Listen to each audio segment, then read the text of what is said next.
दोस्तों, आज की इस पोस्ट के माध्यम से हम आपको कुछ ऐसे तरीके बताएंगे जिनसे आप धोखा खाने से खुद को बचा सकते हैं। भावनात्मक रूप से कमजोर आदमी का लोग हमेशा फायदा उठाते रहते हैं। जो भी इंसान नर्म दिल का होता है, यानी कि भावनात्मक रूप से करुणान होता है, वह अपनी करुणा बस दूसरों की सहायता तो कर देता है, लेकिन बदले में उसे हमेशा धोखा ही मिलता है। तो क्या एक इंसान को भावनात्मक नहीं होना चाहिए? क्या उसे दूसरों पर भरोसा नहीं करना चाहिए? दूसरों की सहायता नहीं करनी चाहिए? क्या करुणावान और संवेदनशील होना गुनाह है? कोई गलती है? कोई संवेदनशील आदमी दिल का बहुत अच्छा होता है। आइए जानते हैं इस कहानी के माध्यम से। उससे पहले अगर आप भी भगवान बुद्ध को दिल से मानते हैं और उनके सच्चे भक्त हैं, तो कहानी को पूरा सुने और कमेंट बॉक्स में नमो बुद्धाय अवश्य लिखें। एक बार एक युवक जंगल के वृक्ष पर मुक्के मार रहा था। वह बहुत जोर जोर से मुक्के मार रहा था। वह अपने मन का गुस्सा निकालने की कोशिश कर रहा था। शायद उसको किसी ने धोखा दिया था, या फिर उसके साथ बहुत बुरा हुआ था, जिससे वह बहुत ज्यादा परेशान था। उसे कहीं भी शांति नहीं मिल रही थी। वह लगातार उस वृक्ष पर मुक्का मार रहा था, जिससे उसकी उंगलियां लहूलुहान हो चुकी थीं। उसी जंगल में एक शीतल पानी का झरना था। वहां पर एक बौद्ध भिक्षु रोज संध्या के समय स्नान करने आया करते थे। यह उनका नित्य का नियम था। आज जब वह इस रास्ते से स्नान करने के लिए उस जंगल में आए, तो उन्होंने देखा कि युवक जोर जोर से चीख रहा था और रो रहा था और लगातार उस वृक्ष पर मुक्के मारे जा रहा था।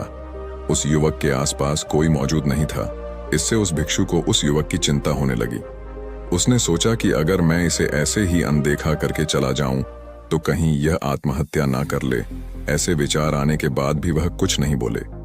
वह लगातार उस युवक की तरफ देखे जा रहा थे।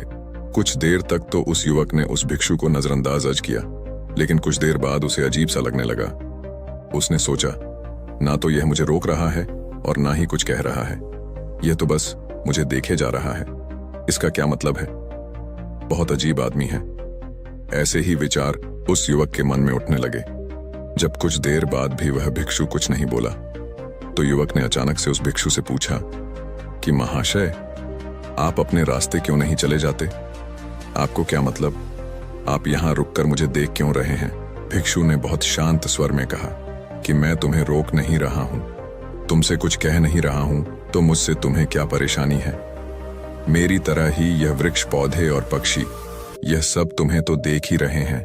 जब इनसे तुम्हें कोई परेशानी नहीं है, तो मुझसे क्यों परेशानी है?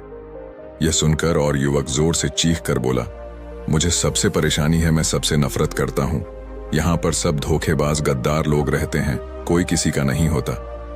इस दुनिया में इस तरह बोलते बोलते वह फूट फूट कर रोने लगा और रोए जा रहा था और भिक्षु उसे देखे जा रहा था।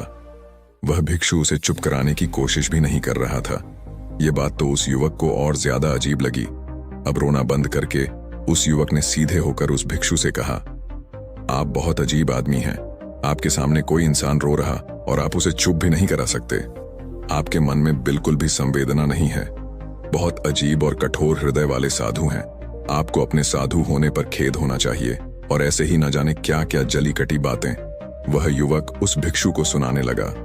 कुछ देर बाद जब युवक का गुस्सा निकल चुका, तब भिक्षु ने बहुत ही शांत स्वर में कहा कि आज मैं तुम्हें कंधा दे सकता हूं, तुम्हारे आंसू भी पहुंच सकता हूं, लेकिन इससे तुम्हारी समस्या का समाधान नहीं होगा। कुछ देर के लिए तुम्हारा मन शांत हो जाएगा। उसके बाद फिर वही जिंदगी, वही लोग जो तुम्हें आज कंधा देने के लिए भी तुम्हारे पास नहीं है। फिर से तुम उसी जिंदगी में लौट जाओगे। कोई तुम्हें धोखा देगा, कोई तुम्हारा फायदा उठाए, और तुम अपने मन को ऐसे ही तकलीफ पहुंचाते रहोगे। तो आंसू पोंछने की बजाय तुम्हें मुझसे कुछ ज्ञान की बातें जान लेना चाहिए, जिससे तुम्हें जीवन में कोई भी धोखा ना दे सके, तुम्हारी अच्छाई का कोई भी फायदा ना उठा सके। याद रखना, आंसू पोंछने वाले तो तुम्हें बहुत मिल जाएंगे, लेकिन ध्यान और सही समझ देने वाला कभी कभी कोई इंसान मिलता है। भिक्षु ने उसे बताया कि मैं पास ही के झरने में स्नान करने के लिए जा रहा हूं। बहुत ही शीतल पानी है वहां का। अगर तुम चाहो तो तुम भी मेरे साथ जा सकते हो। यहां पर अकेले परेशान होने से अच्छा है कि तुम झरने के शीतल पानी में स्नान करो, जिससे तुम्हारा दिमाग, मन, मस्तिष्क और तुम्हारा शरीर सब कुछ पवित्र हो जाएगा। यह सुनकर वह युवक उस भिक्षु के पीछे पीछे हो लिया। जंगल के बीचों बीच रास्ता झरने की तरफ जाता था। जंगल में सन्नाटा छाया हुआ था। उनके पैरों तले सूखे पत्तों की चरमरा की आवाज पूरे जंगल में गूंज रही थी। आज पूर्णिमा की रात थी और आसमान में चांद अपनी उजली रोशनी उस जंगल में फेंक रहा था। उस रोशनी में दोनों उस झरने की तरफ चले जा रहे थे। रास्ते में चलते चलते उस युवक ने उस भिक्षु से कहा कि महात्मा, आपकी जिंदगी मस्त है, आपको किसी चीज की कोई परेशानी नहीं है। आपको पता है कि दुनिया में कैसे कैसे लोग रहते हैं, कितने धोखेबाज, कितने मक्कार, और सबसे महत्वपूर्ण बात, अपने लोग ही धोखा देते हैं जिनसे हम प्रेम करते हैं, जिनको हम अपना मानते हैं। जब उन्हीं से धोखा मिलता है तो कैसा महसूस होता है। कभी कभी तो लगता है कि भोले और दयालु लोगों के लिए यह दुनिया नहीं बनी है, ये धोखेबाज के लिए है, मक्कार के लिए है। वहीं यहाँ पर फलते फूलते हैं, वही आनंद से जीते हैं। और हमारे जैसे लोग जो दूसरों की सहायता करते हैं, दूसरों को अपना मानते हैं, वह हमेशा जीवन भर दुख में रहते हैं। यही जीवन की सत्यता है और यही संसार है जिसमें हमें रोज घुट घुट कर मरना होता है। गुरुदेव, आपने सही किया, ऐसी जिंदगी को त्याग दिया, पीछे रहने दिया। अब बस अपने में मस्त, किसी से कोई परेशानी नहीं है, किसी की कोई चिंता नहीं। मैं भी सोचता हूं कि मैं भी सन्यास ले लूं। यह सुनकर उस भिक्षु ने कहा कि तुम्हें क्या लगता है, सन्यासी जीवन बहुत आसान होता है। भिक्षु ने बहुत शांत स्वर में कहा कि तुम्हें तो 2 वक्त की रोटी तो शांति से मिल जाती है, हमें तो कभी कभी वह भी नसीब नहीं होती। अगर भिक्षा मिल जाती है तो हम खा लेते हैं, वरना हमें तो भूखा ही सोना पड़ी देता है। यही हमारा सन्यासी जीवन है। हमें हमेशा नीचे सोना रहता है, सिर्फ एक लंगोट में रहना होता है, चाहे कैसा भी मौसम क्यों ना हो। तो ये सब तुम्हें आसान लगता है, तो तुम भी सन्यासी बन जाओ।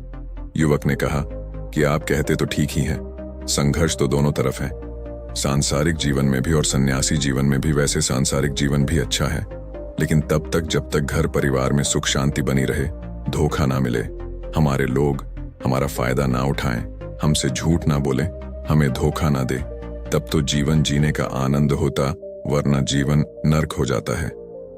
भिक्षु ने कहा, सन्यास अपने मन से लिया जाता है।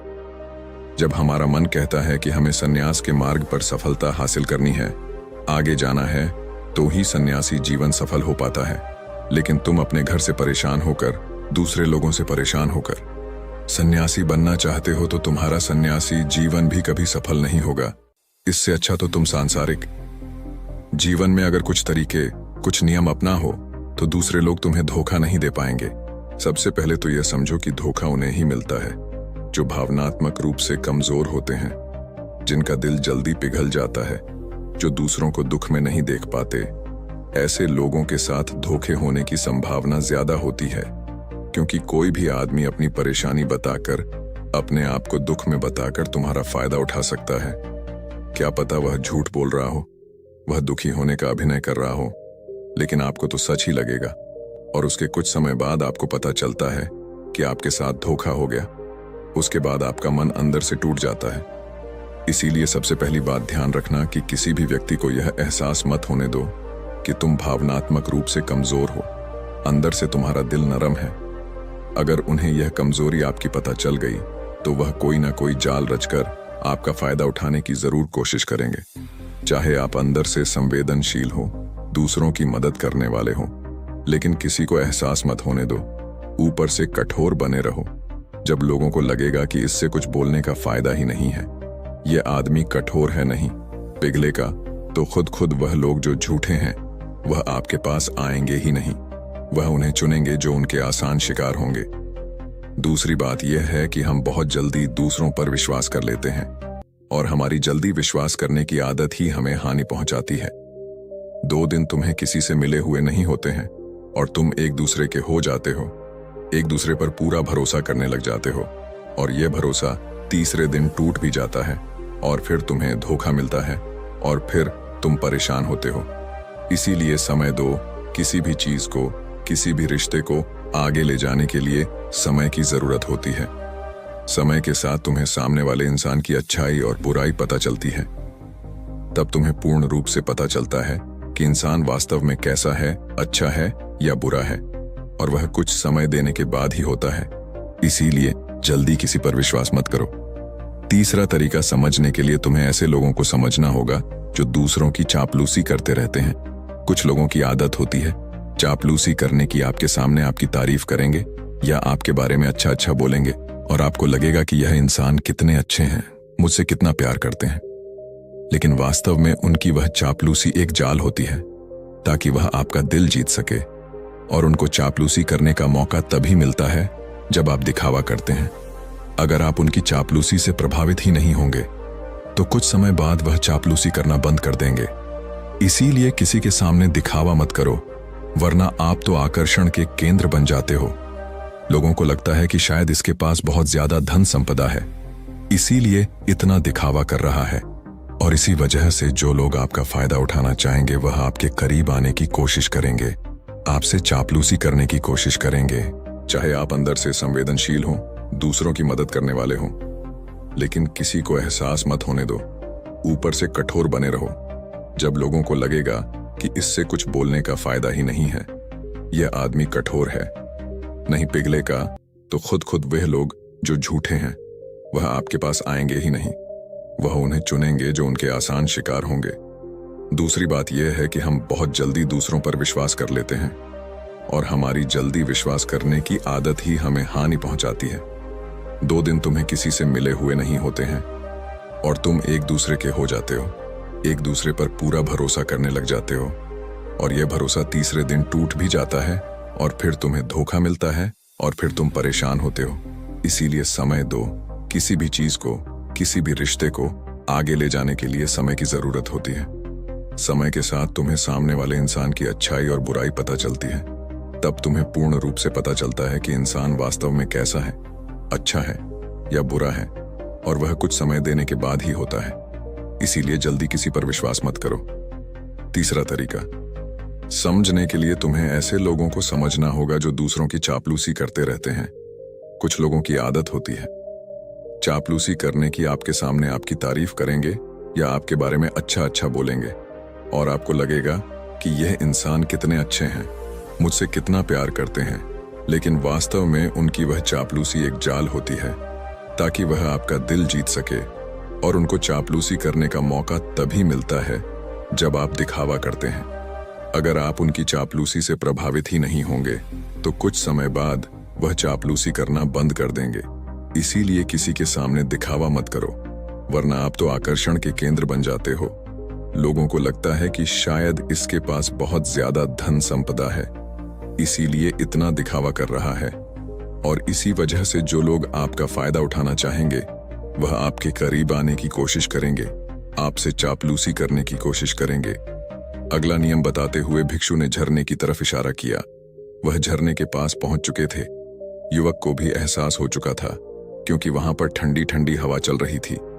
झरने की तरफ जाते हुए भिक्षु ने कहा कि सांसारिक जीवन में एक बात समझने की यह होती है कि हम जिसकी सहायता कर रहे हैं, चाहे किसी भी रूप में, धन से, शारीरिक रूप से या जिस भी अवस्था में हम किसी की सहायता कर रहे हैं, तो हमें यह ख्याल रखना चाहिए कि सामने वाला वापस कभी भविष्य में हमारी सहायता करने योग्य है कि नहीं है।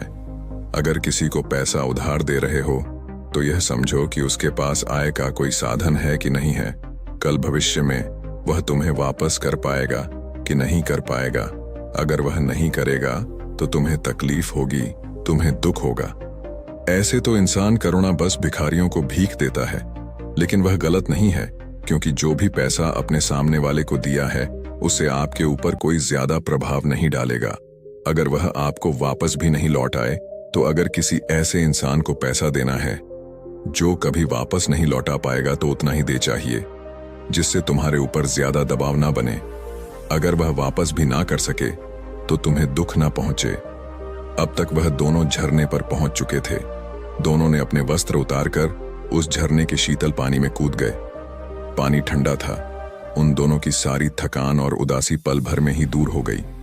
स्नान कर लेने के बाद दोनों उस झरने के सामने एक वृक्ष के नीचे बैठकर बातें करने लगे। भिक्षु ने उसे आगे समझाते हुए कहा कि शुरुआत में लोगों को नजरअंदाज करना सीखो। जब तुम किसी को शुरुआत में नजरअंदाज करते हो तो जो भी लोग किसी लालच की वजह से तुम्हारे पास चिपक रहे थे उनकी छटनी हो जाएगी। जब तुम उनको नजरअंदाज करोगे तब 1-2 बार लोग तुम्हारे पास आने की कोशिश करेंगे, उसके बाद वह तुमसे दूरियां बना लेंगे। और जो आदमी तुम्हारी इंसानियत, तुम्हारी अच्छाई देखकर तुम्हारे पास आएगा, वह नजरअंदाज करने के बावजूद भी तुम्हारे करीब ही बना रहेगा। और यही तो एक सच्चे इंसान की पहचान होती है। जो हमारे अपने होते हैं उनसे हम तकरार भी कर लेते हैं, कला भी कर लेते हैं, उसके बावजूद भी वह हमारी बातों का बुरा नहीं मानते हैं। चाहे कुछ ही समय के लिए वह हमसे नाराज रहे, लेकिन कुछ समय बाद फिर से हम एक हो जाते हैं। और यही तो घर परिवार का मतलब होता है, यही तो अपनों का मतलब होता है। इसीलिए शुरुआत में अनजान लोगों को नजरअंदाज करना सीखो, इग्नोर करना सीखो, ताकि धोखेबाज मक्कार लोग तुम्हारे करीब ही ना आ पाए।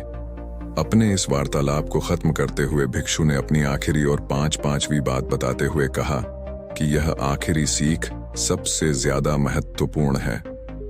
सब कुछ होने बाद भी तुम्हें धोखे मिल सकते हैं, लेकिन तुम अगर अपने आंख और कान और अपना दिमाग खोलकर रखते हो, अगर तुम होश में रहोगे, ध्यान करोगे, तो तुम्हें इंसान की आंखें देखते ही समझ में आ जाएगा कि उसे तुमसे क्या चाहिए।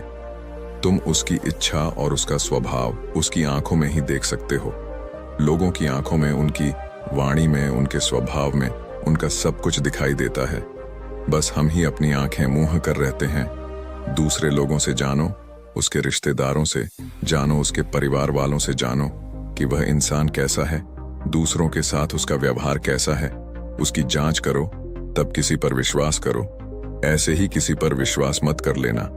अगर तुम किसी के साथ लंबे समय तक भरोसा करना चाहते हो, किसी के साथ कोई संबंध बनाना चाहते हो और कोई दोस्ती करना चाहते हो या किसी की मदद करना चाहते हो, तो इन सभी परिस्थितियों के बारे में तुम्हें जरूर पता होना चाहिए कि दूसरे लोग उस इंसान के बारे में क्या सोच रखते हैं। इसके बाद तुम जीवन में कभी भी धोखा नहीं खाओगे और तुम्हें कभी भी धोखे की वजह से पछताना नहीं होगा। इसी तरह की बातें करते हुए भिक्षु और वह युवक दोनों जंगल से बाहर आ गए और अपने अपने घर को चले गए। दोस्तों, इसी तरह और भी मोटिवेशनल पोस्ट देखने के लिए आप हमारे चैनल को लाइक करें, शेयर करें और बेल नोटिफिकेशन को ऑल पर सेलेक्ट जरूर करें।